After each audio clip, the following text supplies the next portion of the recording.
அனைவருக்கும் வணக்கம். Lucky baby நந்தீஸ்வரருக்கு வந்தப்போ குளிக்க வச்சதுங்க. வந்தப்போ குளிக்க வச்சு உன்னிக்கு பவுடர் போட்டு எல்லாம் சுத்தம் பண்ணி விட்டோம்.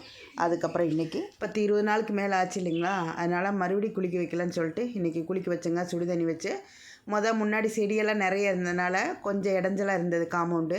இப்போ செடியெல்லாம் தூக்கி பைரவர் கார்டனுக்குள்ளே போட்டதுனால கொஞ்சம் இடம் ஃப்ரீயாக இருக்குங்க. அதனால் குட்டியில் எப்பவும் போல் வெளியிலேயே குளிக்க வச்சுக்கலாம். வெளியே காம்பவுண்டுக்குள்ளேயே ஒரு பாத்ரூம் இருக்குது. அதுக்கு பக்கத்துலேயே தண்ணி எல்லாம் பிடிக்கிறதுக்கு வசதியாக இருக்கனால அங்கேயே குளிக்க வச்சுக்கலாங்க. அப்புறம் இவளுக்கு பேர் என்னென்னா பீக்குண்டி. எப்போ பார்த்தாலும் உட்காந்துட்டே இருப்பாள். என் பொண்ணு அவளை அப்படி தான் கூப்பிடுவா, பீக்கு பீக்கு அப்படின்னு. அப்படின்னா பீக்குண்டின்னு அர்த்தம் அவளுக்கு. அவள் எங்கெங்கே போகிறாளோ அங்கெல்லாம் மோஷன் பின்னாடி வந்துக்கிட்டே இருக்குங்க.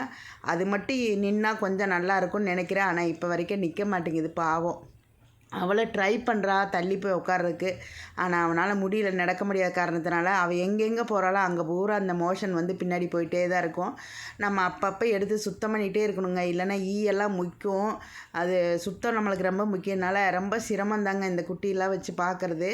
ஆனால் யாரோ ஒருத்தர் பார்ப்பாங்க அப்படின்னு சொல்லிட்டு கொடுத்துட்டு, இந்த மாதிரி அடிப்பட்ட குட்டி கொண்டு வந்து கொடுத்தவங்க அப்படியே எஸ்கேப் ஆகிடுறாங்க. அப்படி தான் நான் சொல்லுவேன். நிறைய பேர் அப்படி தாங்க பண்ணுறாங்க. அவங்க கடமை புனிஞ்சு போச்சுன்னு கொடுத்துட்டு போயிடுறாங்க. ஆனால் அதை வச்சு பார்க்குறது எவ்வளோ சிரமம்னு யோசித்து பார்க்க மாட்டேங்கிறாங்க. நம்ம அதை பாரமாக நினைக்கிறது இல்லை. அதனால் நம்ம அதை பார்த்துக்குறோம். ஏன்னா அது ஒரு உயிர் தானே அப்படின்னு நினச்சி தான் நம்ம அதை பார்க்குறோம். முடிஞ்ச அளவுக்கு இந்த நந்தீஸ்வரர் நடக்கிறதுக்கு முயற்சி பண்ணுறான். ஆனால் நடக்கிறப்ப நம்ம செல்ஃபோன் கையில் இருக்கிறதுனால இல்லை, அதனால் வீடியோ எடுக்க முடியறதில்ல. ஒரு 2-3 எட்டு வைக்கிறா, வச்சுட்டு உட்காந்துக்கிறா. முடியுது. ஆனால் ட்ரை பண்ணுறா பாவம். அவளுக்கு குழந்த தானே, கண்டிப்பாக நடப்பாங்கிற ஒரு நம்பிக்கையில் நாம் அவளுக்கு என்னென்ன செய்யணுமோ செய்கிறோம். ஆனால் இந்த மோஷன் போகிறது மட்டும் நிற்க மாட்டேங்குதுங்க. அது நான் டாக்டர் ஆஸ்பத்திரிக்கு எடுத்துகிட்டு போகலான்னா 2 மாதத்துக்கு நான் ஆஸ்பத்திரிக்கே குட்டியை தூக்கிட்டு போகிறதில்லன்னு முடிவில் இருக்கேன். ஏன்னா பார்வை ஃபுல்லாக ஸ்ப்ரெட் ஆகி எல்லா இடத்துலையும் இப்போ பார்வை போகிற இடத்துல பூரா ட்ரிப்பு போட்டுட்ருக்கறனால நான் போகிறப்ப கையில் எடுத்துகிட்டு போகிறது இல்லைங்க. நானாக போய் ஏதாவது வேணும்னா மெடிசன் மட்டும் வாங்கிட்டு வந்துடுறது. ஏன்னா இன்னும் 2 மாதத்துக்கு இந்த குழந்தைய நான் எங்கேயும் தூக்கிட்டு போகிற மாதிரி ஐடியா இல்லை.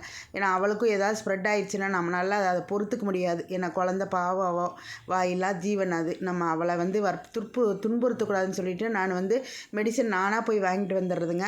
அதனால் ஒன்றும் பிரச்சனை இல்லை. நல்லா ஆக்டிவாக இருக்கிறா, நல்லா சாப்பிட்றா, விளையாடுறதுக்கு அவளுக்கு விளையாடுறதுக்கு ஆள் வேணும்னு சொல்லிகிட்டே இருக்கிறா. கேட்டு பக்கத்துலேயே போய் படுத்துக்கிறாளுங்க. இப்போல்லாம் முதல்ல ஒரு இடத்துல அமைதியாக இருப்பாள். இப்போ அமைதியெல்லாம் இருக்கிறது இல்லை. அவள் பாட்டுக்கு காலை வச்சு தேய்ச்சி எங்கெங்கே போகணுமோ அங்கங்கே போய்க்கிறான். இப்போ அந்த காம்பவுண்ட் கொஞ்சம் ஃப்ரீயாக இருக்கனால அவள் சௌரியத்துக்கு போகிறதுக்கு வர்றதுக்கெல்லாம் வசதியாக இருக்குது. எங்கே போனாலும் கூப்பிட்டோன்னே அப்படியே வந்துடுறான். அதனால் ஒன்றும் தொந்தரவு இல்லைங்க. முடிஞ்ச அளவுக்கு இந்த குழந்தைய நடக்க வைக்கிறதுக்கு முயற்சி பண்ணலாம். ஆனால் அவன் நடந்தாலும் அவன் எல்லா குட்டிகள் மாதிரி அவன் நடக்க மாட்டான். கொஞ்சம் அவளுக்கு ஊனமாக இருக்கிற மாதிரி தான் அவன் நடப்பா அப்படின்னு தான் நினைக்கிறேன். ஏன்னா நல்லா நடக்கிறதுக்கு வாய்ப்பு இல்லை.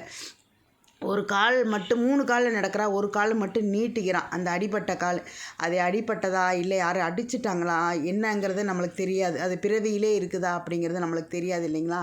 அதனால் நம்மளால் முடிஞ்ச அளவுக்கு நம்ம உயிரில் இருக்க இந்த குழந்தைய நம்ம பார்த்துக்கலாம். ஊனங்கிறது உடம்புல தாங்க, மனசுக்கு இல்லை. அதே மாதிரி காமாட்சியும் கண் இல்லைனாலும் அவள் அறிவாக இருக்கிறா. அதே மாதிரி இந்த குழந்தையும் அப்படி தாங்க, அறிவு நம்ம சொன்னால் கேட்டுக்கிறா. என்னை விட என் பொண்ணை தான் அதிகமாக தேடுவா. ஏன்னா அவள் தான் எப்போ பார்த்தாலும் விளையாடுற கூப்பிடுவா. அதனால் எப்போ பார்த்தாலும் அவளை தான் தேடுவா. சாப்பாடு வைக்கிறதுக்கு மட்டும் நம்ம வேணும், விளையாடுறக்கெல்லாம் அவள் வேணும் அப்படின்னு நினைப்பான் அந்த குட்டி. பாருங்கள், 1-2 எட்டு வைக்கிறா, வச்சுட்டு திருப்பி உட்காந்துக்கிறா. முடிஞ்ச அளவுக்கு நம்ம முயற்சி பண்ணி அந்த குழந்தைய நடக்க வைக்கிறதுக்கு முயற்சி பண்ணலாங்க. உங்கள் எல்லா சப்போர்ட்டும் உங்களோட வாழ்த்துக்கள் இருந்தால் அந்த குழந்தை கண்டிப்பாக நடக்குன்னு நினைக்கிறேன். நன்றி, வணக்கம்.